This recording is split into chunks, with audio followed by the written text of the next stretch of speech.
รักษาเอาเด้อตาเห็นให้เพียงแต่เห็นแต่จะเห็นเป็นถูกตาแนมเห็นให้เห็นแต่จะเห็นเป็นถูกให้มีความระลึกรู้สึกเอาชนะสิ่งที่เราเห็นนั่น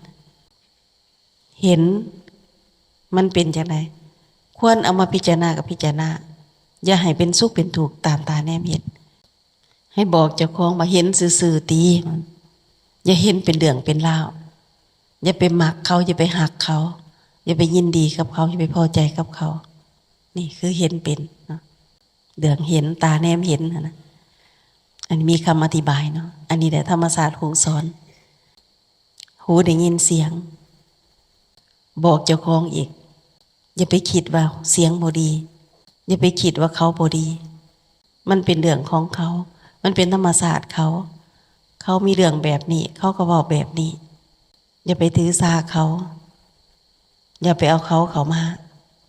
ให้เมตตาเขาให้สงสารเขายังบ่หูบ่แจ้งในเรื่องนี้ปิดประตูหูได้ดีบ่มีปัญหา2 ปองนี่จบไป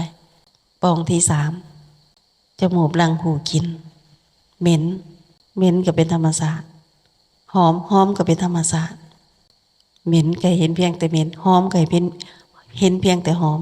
อย่าไปยินดีอย่าไปพอใจอย่าไปคิดว่าบ่ดีคันมันเหม็นคันมันหอมก็อย่าคิดว่าดีมันเป็นเรื่องเหม็นเรื่องหอมปิดทางประตูหลังมันประตูดีดมันแซ่บอร่อยใจเห็นเพียงรสอาหารปรุงแต่งขึ้นอย่าไปยึดอย่าไปยินดีอย่าไปยินหายอย่าไปพอใจให้บอกเจ้าของว่ามันเป็นเพียงรสสมสูตรมันมีหลายสูตรมันก็เลยมีรสแบบนั้นแบบนี้อันนี้คือการปรุงแต่งอย่าไปยึดอย่าไปติดเฮามีหน้าที่กินก็กินเฮามีหน้าที่ดื่มก็ดื่มกินเข้าไปผ่านคอลงไปมันบ่จากหรอกรสหยังมันก็บ่จากหรอกมันจากอยู่ที่ดินนี่เฮาต้องมีปัญญาบอกเฮาแบบนี้เฮาจึงสิเอาชนะได้ประตูทางดินผ่านไปแต่ว่าต้องย้ำแล้วย้ำอีกบอกว่าอย่าติดรถมันเป็นเพียงอาหารดอเดียงห่างกายเฮาเท่านั้นอย่าไปสำคัญหมั่นหมายกับแสบบ่แสบอย่าอยู่กับรถตัวนี้อย่าให้รถตัวนี้ผูกอย่าให้รถตัวนี้มัดรถอาหารชนิดที่เฮาพอใจบ่พอใจเฮาต้องมีปัญญาบอกเฮาประตูกายแต่เฮาเคยได้ยินในกายสัมผัสเพื่อให้รู้จักเย็นหอนอ่อนแข็งแต่ธรรมศาสตร์ไม่ผ่าน5 ข้อ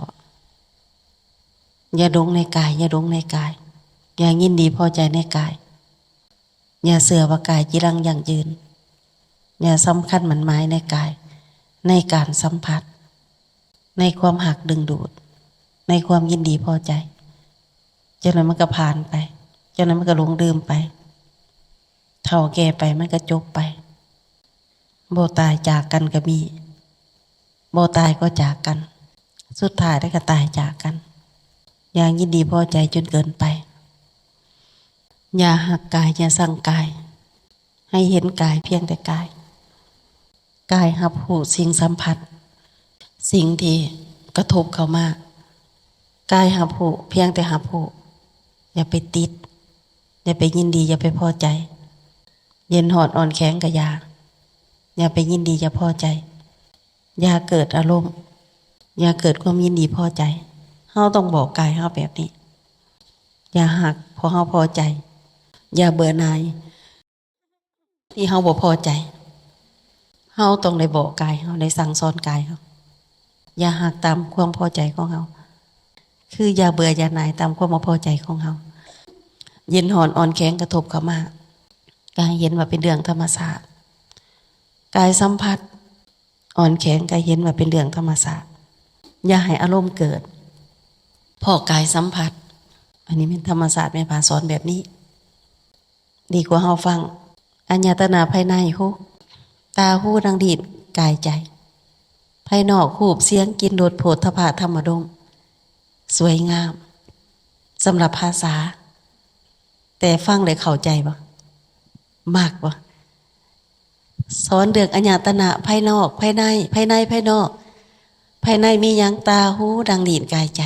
ภายนอกรูปเสียงกลิ่นรสโผฏฐัพพะธรรมารมณ์คันภาษาแบบนี้โอ้เราเก่งโอ้เราเว้าได้เราเก่งเราเรียนมาสูงเสือเรามั่นใจกับเราพอใจกับเราหากตัวเองบ่เข้าใจก็อย่านะบ่ฮู้เรื่องก็อย่าไม่พาบ่ได้เว้าเรื่องอัญญตนาภายนอกภายในเว้าเรื่องตามธรรมศาสตร์เมพาข้อสุดท้ายใจเนาะอันนี้สอนตามธรรมศาสตร์ฮู้บ่ได้สอนตามตัวหนังสือใจคือใจก็มี6ข้อแม่พาก็กำลังฮัดส่งข้อมูลผ่านใส่ไม้ส่งให้ทายาทฟังคือได้ใกล้ชิดกันได้ยินได้ฟังบ่เกรงใจก็จังได้กล้าเว้าได้แต่ว่าผู้ใหม่ก็ฮัดฟังไปอันนี้ฟังความจริงบ่ได้ฟังตามปไตยปิฎกฟังตามใจธรรมศาสตร์ใจนี่ให้บอกใจเจ้าของว่ามีใจเพื่อนึกเด้ออย่าไปคิดซื่อๆต้องนึกต้องบอกเจ้าของนึกมีใจเพื่อสวยเจ้าของเด้ออย่าไปยินดียินหายกับเรื่องนั้นเรื่องนี้อย่าค้นเอาเรื่องเขามาอย่าเขามาลายมันนักอย่าเขามาทับมาเต็งได้มันทุกข์หูจักในเรื่องทุกข์เอาออกแน่มันหลายแหละมันเกินแหละค้นออกแน่อย่าเอาเขามาอย่าเอาเขามาป้าไว้นอกกันทิ้งไว้นอกว่างไว้นอกกันบอกใจเจ้าของสอนใจเจ้าของหูไว้เด้อเรื่องทุกข์ยาวเขามาเรื่องสุขก็ยาวเขามาเฮาเอาสุขทางในพี่เอาสุขทางในเอาสุขเกิดขึ้นตามธรรมศาสตร์เฮาพี่สุขพอมีธรรมศาสตร์สวยสุขตัวนี้สุขกีรังยั่งยืนสุขพอหูสุขพอเข้าใจสุขพอแก้ไขสุขพอปล่อยวางได้ตัวนี้สุขเย็นสุขบ่เสื่อมบ่สลายบอกใจเจ้าของแนวนี้หูเด้อเข้าใจเด้อเห็นนำกันเด้อผู้เฝ้ายามประตูใจเอาใจใส่เด้ออย่าฮุบเอาเรื่องนี้เข้ามาอย่าฮุบเอาเรื่องนั้นเข้ามาอย่าเอาเข้ามาเอามากองไว้แล้วก็ถูกนำกันเอาเข้ามาก็ถูกนำกันบอกจังสิบอกใจเจ้าของหยุดคิดหยุดปรุงมาหยุดแต่งเรื่องนั้นหยุดแต่งเรื่องนี้อยู่สบายแน่เงียบสงบแน่อยู่ในความสงบอยู่ในความสงัดเด้อบอกใจเจ้าของบอกพวกเฝ้าหัวใจเจ้าของเฮามีพวกเฝ้าเนี่ยเฝ้าตาเฝ้าหูเฝ้าร่างเฝ้าดินเฝ้ากายเฝ้าใจจบเลยอันนี้แหละพาเมตตาสอน